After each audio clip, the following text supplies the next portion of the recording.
パワーです。今日はオイル交換をするよ。短期運転してエンジンを温めてよ。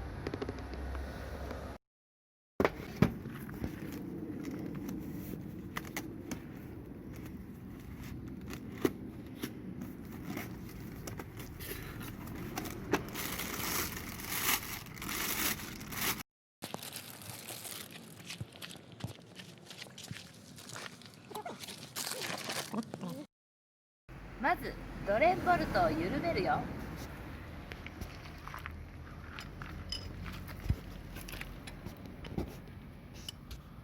よし、はまったぜ。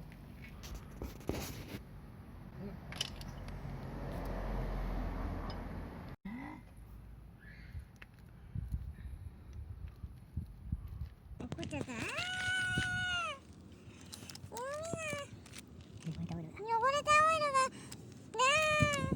今のボルトどこ行っちゃったの？マフラーがね、嫌なとこ通ってるから揺らしてオイル出しちゃう。よしよしよしよし。斜めにするよ。ほら出て怖いどうぞ。はい、ボルトを吹き吹きでこのワッシャーを変えるよ。ワッシャーは毎回変えるんだよ。取れないけど。よいしょ。取れました。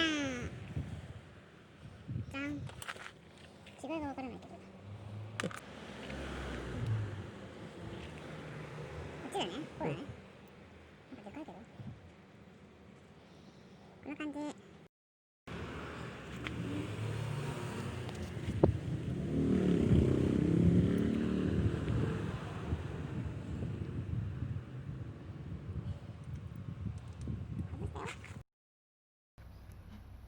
オイル入れるぜ。